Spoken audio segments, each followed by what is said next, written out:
sujeito passivo, a gente vai ter o contribuinte responsável. Vamos começar com o contribuinte. Artigo 55. Contribuinte do imposto é qualquer pessoa física ou jurídica que realize operação de circulação de mercadoria ou prestação de serviço descrita como fato gerador do imposto. Então, contribuinte, pessoa física ou jurídica, que pratica o fato gerador, né? Condição de contribuinte independe dessa pessoa estar constituída ou registrada, bastando que pratique com atualidade ou volume que caracterize intuito comercial a operação referida no caput, né? Que é a questão da circulação ou prestação de serviço.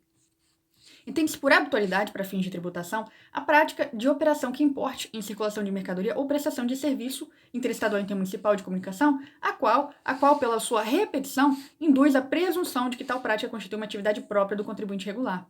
Para requisitos de atualidade ou volume que caracterize esse intuito comercial, não se aplicam as hipóteses aqui do inciso 3, 7, 10, 9 do artigo 1º. Isso aqui, a gente nem precisa ir lá para ver, é só aquela parte mesmo que são os contribuintes incondicionais, por exemplo, importação de serviço, aquisição e licitação, quando você também vai consumir, né, vai ser uma interestadual de consumo de energia elétrica e petróleo, enfim, aquela mesma galera lá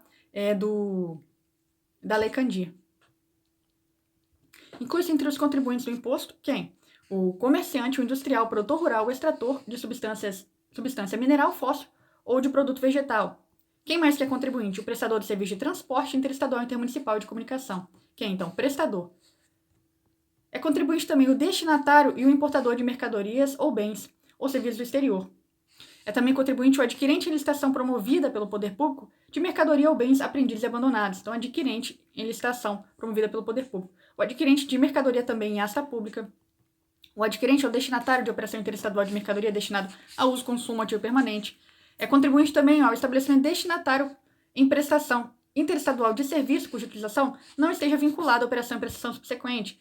É contribuinte também a instituição financeira, a cooperativa, a sociedade civil de fins econômicos, a sociedade civil de fim não econômico, então seja fim econômico ou não econômico. Não econômico tem que ser o caso que explore estabelecimento de extração de substância mineral, fóssil de produção agropecuária ou industrial, ou que comercialize mercadoria para esse fim e adquira ou produz. Então, novamente, sociedade civil de fim não econômico.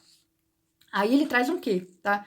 Só sociedade civil de fim econômico, ele não traz nada. Mas quando a gente está falando de fim não econômico, ele traz quê? Que explore estabelecimento de extração de substância mineral ou fóssil, de produção agropecuária ou industrial, ou também que comercialize mercadorias para esse fim adquira ou produza. Tá? Então, ele traz aqui uma série de características que essa sociedade civil não econômica deve ter. Já quando ela tiver um fim econômico, só é ela e pronto. Né?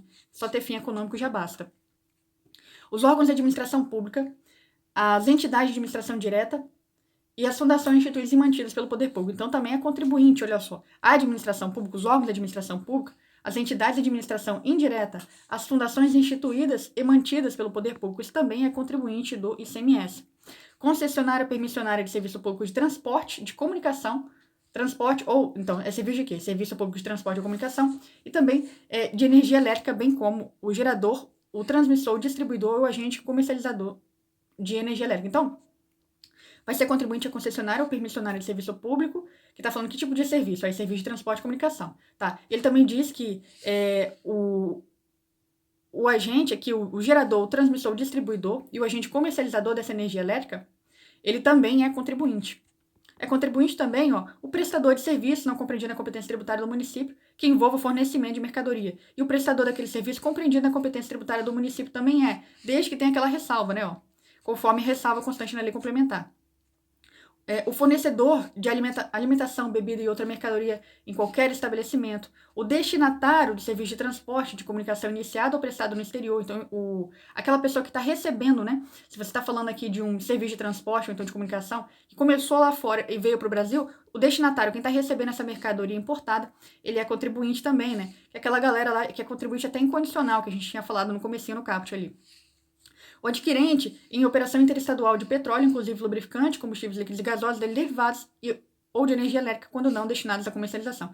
Esse adquirente aqui também, ele é contribuinte incondicional aqui. Ele não precisa da habitualidade ou volume que caracteriza intuito comercial. Na hipótese do inciso 4º, parágrafo 4º, o fato de o estabelecimento adquirir mercadoria ou bem com ICMS destacado a partir da aplicação de alíquota prevista para operação entre contribuintes importa em reconhecimento de sua condição de contribuinte para efeitos tributários. Olha só, parágrafo 4º. Inclui entre os contribuintes do imposto. Inciso 4º. O adquirente ou destinatário numa operação interestadual de mercadoria que é destinada para uso, consumo ativo permanente. Daí ele fala que, nessa hipótese, o fato de o estabelecimento adquirir mercadoria ou bem com ICMS destacado a partir da aplicação da alíquota prevista para operações entre contribuintes importa em reconhecimento de sua condição de contribuinte para efeito tributário. Nas operações de prestações interestaduais que destinem mercadoria, bens e serviços a quem? A consumidor final, contribuinte ou não, tanto faz, localizado neste estado relativamente ao imposto correspondente à diferença entre a alíquota interna e interestadual, são contribuintes do imposto. Aí ele fala, quem é contribuinte do imposto nesse caso? Bom, então, o que está acontecendo aqui? A gente está tendo uma interestadual mandando para consumidor final. Tanto faz se esse consumidor final é contribuinte ou não. Quem vai ser contribuinte nesse caso? Bom, em se tratando de uma operação destinada a contribuinte do imposto, situado nesse estado de Minas, o destinatário da mercadoria, quem está recebendo a mercadoria ou bem, inclusive a pessoa enquadrada como microempresa, empresa de pequeno porte. Então, se a pessoa for contribuinte, é o destinatário, quem está recebendo a mercadoria. Em se tratando de prestação de serviço destinada a contribuinte, situado nesse estado, então agora uma prestação de serviço, o destinatário do serviço, exceto a pessoa enquadrada como microempresa, empresa de pequeno porte. Então, qual que é a diferença da primeira? Operação. Está falando, então, uma operação de mercadoria só, tá? Então, fazendo uma circulação de mercadoria. Já no 2, a gente está falando de uma prestação de serviço destinada a contribuinte. Nos 2 primeiros casos, são destinados a contribuinte. Como são para contribuinte, ambos são os contribuintes são os destinatários, é quem está recebendo essa mercadoria. Agora, no inciso 3, em se tratando de operação ou prestação de serviço, então tá, tanto faz operação ou prestação de serviço destinada a não contribuinte do imposto, vai ser o remetente da mercadoria. Tá? Então, nesse caso aqui, o contribuinte vai ser o remetente dessa mercadoria ou bem ou prestador de serviço, exceto a pessoa enquadrada como microempresa, empresa de pequeno porte, estabelecida em outra unidade da federação.